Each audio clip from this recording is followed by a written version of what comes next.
You know how it goes. You wake up Monday morning or January 1st, fired up about your new workout plan. By February, your gym bag sits untouched in the corner.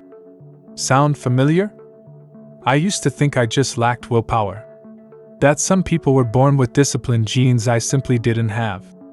Then, I discovered something that changed everything. Most of us approach habit formation completely backward. Let me ask you this. Why do some habits feel impossible to maintain while others, like checking your phone first thing in the morning, happen without any effort at all?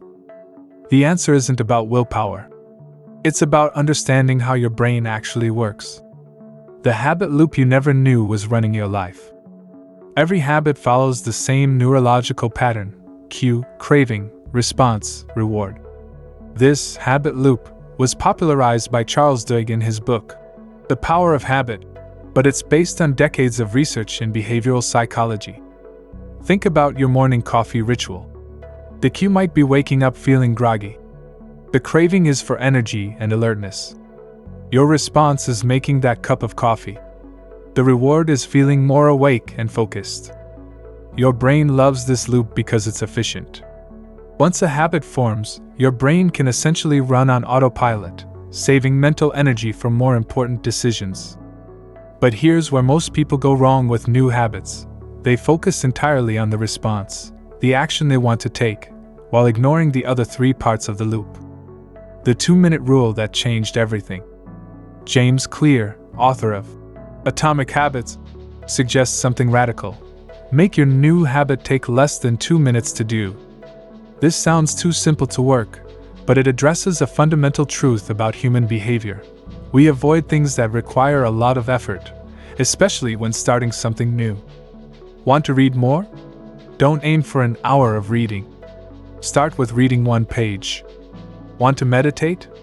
Begin with just 1 minute of sitting quietly. Want to get in shape? Put on your workout clothes. That's it. The goal isn't to do 1 page or 1 minute forever. The goal is to make the habit so easy you can't say no. Once you've established the behavior, you can gradually increase the difficulty. When I started running, I told myself I only had to put on my shoes and step outside. Some days, that's all I did. But most days, once I was outside with my shoes on, I thought, well, I might as well run a little bit. Small actions lead to big changes. Identity-based habits, the secret most people miss. This might be the most powerful concept I've learned about habit formation. True behavior change happens when you shift your identity. Most people focus on outcome-based habits. I want to lose weight, or I want to write a book. But outcome-based goals don't address the deeper question: who do you want to become? When you shift from, I want to run a marathon, to, I am a runner, something powerful happens. Your actions start to align with your new identity. You make choices as a runner would make them. This isn't just positive thinking. Your brain actually seeks consistency between your actions and your self-image. When you adopt a new identity, your brain pushes you to maintain behaviors that match that identity. A smoker might struggle to quit smoking. But when that same person begins to see themselves as a non-smoker, the change can happen much more naturally. They're no longer giving up something they enjoy, they're simply acting in accordance with who they are. The environment shapes your habits more than willpower ever could. Look around your home right now. Is it set up to make your desired habits easy or hard? If you want to play more guitar but keep it in its case in the closet, you've created friction. If you want to eat healthier but keep junk food visible on your counter, you're fighting an uphill battle. If you want to check your phone less but sleep with it next to your bed, you're making it nearly impossible. B. J. Fogg, founder of the Stanford Behavior Design Lab, calls this designing for laziness. Make good habits the path of least resistance. I wanted to drink more water, so I bought a large water bottle and kept it filled and next to me all day. My water intake tripled without any extra willpower. Stack your habits for automatic success.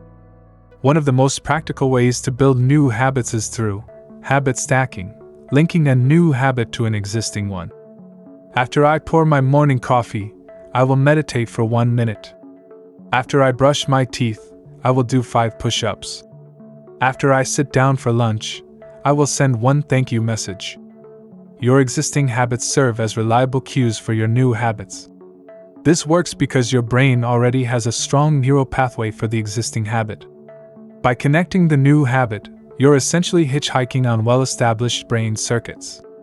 The tracking trap, when measuring becomes the enemy. There's an old management saying, "What gets measured gets managed."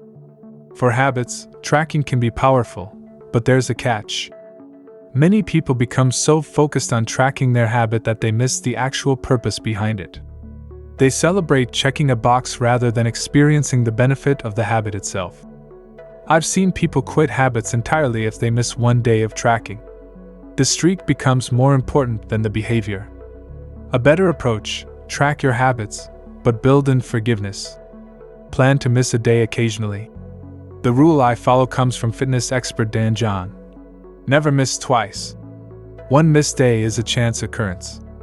2 missed days is the start of a new habit, one you don't want. Rewards that don't undermine your progress. We're wired to seek immediate rewards, but many good habits only pay off in the long term. This creates a mismatch between what we want to do and what feels good right now. The solution isn't to rely on pure discipline. Instead, build in immediate rewards that don't counteract your goals. Want to save money? Transfer funds to savings, then immediately check your growing balance. The reward is seeing progress. Want to write more? Set a timer for 25 minutes of focused writing, then allow yourself 5 minutes of guilt-free social media. Want to eat healthier? After a nutritious meal, take a moment to notice how much better your body feels. The key is finding rewards that complement rather than undermine your habits. The social power of habit formation. Humans are social creatures. We naturally conform to the behaviors of those around us. This can work for or against your habits. Join a running club if you want to become a runner. Find a writing partner if you want to write consistently. Connect with people who are already living the way you want to live. This works for 2 reasons: accountability and identity reinforcement. Other people notice when you don't show up, and spending time with people who share your desired identity makes it easier to see yourself that way too. Navigating the valley of disappointment. There's a phase in habit formation that psychologist B.J. Fogg calls the valley of disappointment. That period when you're putting in effort but not yet seeing results. This is where most people quit. They work out for 2 weeks but don't lose weight. They meditate for a month but still feel stressed. They write daily but haven't finished their book. The secret to pushing through this valley is having realistic expectations from the start. Understand that progress often follows a non-linear path. You might see no visible results for weeks or months, then experience a sudden breakthrough. I spent 6 months learning to play guitar and could barely strum a simple song. Then something clicked, and in the next month, my progress accelerated dramatically. If I had quit in that valley, I would never have experienced the joy of making music. The paradox of small changes. We often dismiss small improvements because they seem insignificant in the moment. What's the big deal about reading 1 more page or saving an extra $1? But small improvements compound over time. 1% better each day means you'll be 37 times better by the end of the year. This principle of compound growth applies to almost every area of life. First, knowledge compounds when you learn new ideas that connect with existing ones. Second, it is that fitness compounds when small muscle gains allow you to work out longer and harder. Third, it is that relationships compound when small acts of kindness build trust and intimacy over time. The most powerful habits don't feel transformative when you're doing them. They often feel ordinary, even boring. Their power comes from consistency over time. Breaking the all or nothing mindset. Many of us have an unhealthy relationship with habits because we think in binary terms: either we're perfect, or we've failed completely. This mindset is a recipe for giving up. Life will inevitably throw disruptions your way: illness, travel, work deadlines, family emergencies. The key isn't perfect adherence, it's having a plan for getting back on track. Ask yourself, What's my minimum viable habit? When life gets chaotic, what's the smallest version of this habit I can maintain?